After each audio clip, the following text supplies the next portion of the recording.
नमस्कार दोस्तों। आज हम एक बहुत ही विशेष और महत्वपूर्ण विषय पर चर्चा करेंगे।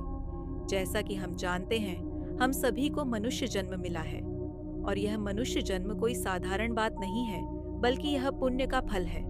क्या आप जानते हैं कि मनुष्य जन्म कितना दुर्लभ और मूल्यवान है? यह हम सभी के लिए एक अनमोल उपहार है, लेकिन हमें इसका सही उपयोग करना आना चाहिए। हमने सुना है कि अगर किसी व्यक्ति का पाप इतना बड़ा होता है तो वह मनुष्य जन्म नहीं ले सकता। वह या तो नरक में जन्म लेता है या फिर पशु योनियों में। लेकिन क्या आपने कभी सोचा है कि एक व्यक्ति को मनुष्य जन्म कैसे मिलता है और इसके पीछे भगवान की कितनी कृपा होती है? भगवान बुद्ध ने एक सुंदर उदाहरण दिया है जो हम सभी को सोचने पर मजबूर कर देता है। वह कहते हैं कि मनुष्य जन्म के रूप में हमें जो शरीर मिला है वह अत्यंत दुर्लभ है। भगवान बुद्ध ने इसे इस तरह से समझाया है। कल्पना करें, एक महासागर में एक कछुआ रहता है जो साल में एक बार समुद्र के ऊपर आकर एक लकड़ी में बने छोटे से छेद में अपना सिर डालता है। अब सोचिए, उस कछुए के लिए कितनी मुश्किल है उस छेद में अपना सिर डालना और कितना समय लगता है उसे ऐसा करने के लिए। ठीक वैसे ही मनुष्य जन्म भी बहुत दुर्लभ है। इसलिए जब हम मनुष्य जन्म के महत्व को समझते हैं तो हमें एहसास होता है कि यह किसी विशेष कारण से मिला है। यह पुण्य का फल है और जो यह समझता है वही अपने जीवन को सार्थक बना सकता है। भगवान बुद्ध ने एक और उदाहरण दिया है। वह कहते हैं, क्या यह अधिक है, धरती की मिट्टी या मेरे नाखूनों में लगी मिट्टी? भिक्षुओं ने जवाब दिया, भगवान, आपके नाखूनों की मिट्टी तो बहुत कम होगी, जबकि धरती की मिट्टी बहुत ज्यादा है। भगवान बुद्ध ने कहा, ठीक इसी तरह इस धरती पर जितने मनुष्य हैं उनसे कहीं ज्यादा पशु, पक्षी और अन्य जीव जंतु हैं।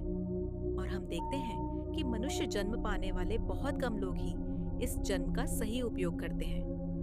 आपने देखा, जितने जीव जंतु हैं उनके मुकाबले मनुष्य जन्म अत्यंत दुर्लभ है। इसलिए अगर हमें मनुष्य जन्म मिला है तो हमें इसे सही दिशा में उपयोग करना चाहिए। अगर हम इसे बेकार में गंवा देते हैं तो यह हमारे लिए एक बड़ा नुकसान होगा। अब आपको एक उदाहरण सुनाता हूं। एक मूर्ख व्यक्ति जिसे किसी चीज की कीमत नहीं पता, रास्ते में चलते हुए एक हीरा पाता है। वह हीरा बेहद कीमती है, लेकिन उस मूर्ख व्यक्ति को इसकी कीमत का कोई अंदाजा नहीं होता। वह उसे पत्थर समझकर घर ले जाता है। क्या हुआ? उसने इस कीमती हीरे का सही उपयोग नहीं किया। ठीक वैसे ही अगर हम मनुष्य जीवन की कीमत को नहीं समझेंगे तो हम भी उस मूर्ख व्यक्ति की तरह होंगे जिसने हीरे को बेकार समझा।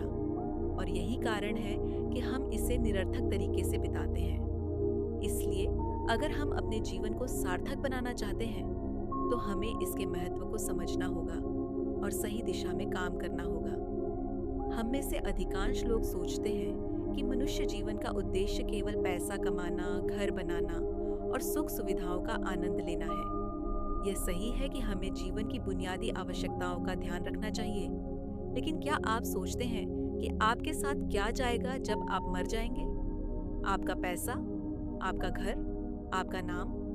नहीं, कुछ भी नहीं जाएगा।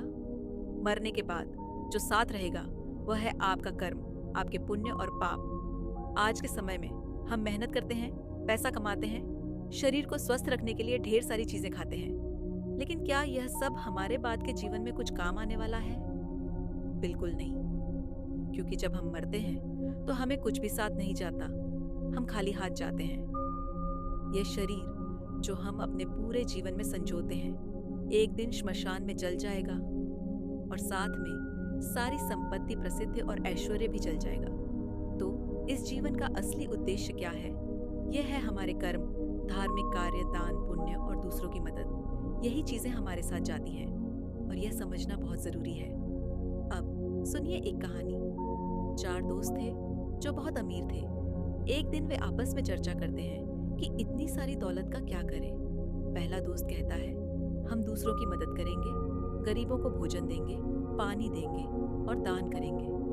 दूसरा दोस्त मजाक में कहता है, तुम सच में बहुत पुण्य करने की सोचते हो, दान का क्या फायदा, हम तो अपनी जिंदगी का आनंद लेंगे।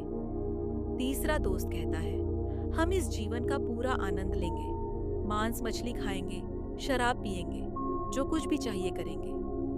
चौथा, दोस्त कहता है, हम तो सब कुछ करेंगे, धन कमाएंगे, ऐश्वर्य प्राप्त करेंगे। लेकिन अंत में क्या हुआ? वह सभी लोग जो केवल भोग विलास में लगे रहे, मृत्यु के बाद नरक में चले गए और अब वे पाप का फल भुगत रहे हैं। ये कहानी हमें यही सिखाती है कि अगर हम केवल भोग की ओर ध्यान देंगे तो जीवन का सही अर्थ नहीं समझ पाएंगे। भगवान बुद्ध के अनुसार यह जीवन बहुत दुर्लभ है और हमें इसका सही उपयोग करना चाहिए। सिर्फ भोग में जीवन बिताना बिना किसी पुण्य या धार्मिक कार्य के हमें कभी संतुष्टि नहीं देगा। आखिरकार हमें यह समझना होगा कि मनुष्य जीवन को सार्थक बनाने के लिए हमें सही कर्म करने होंगे।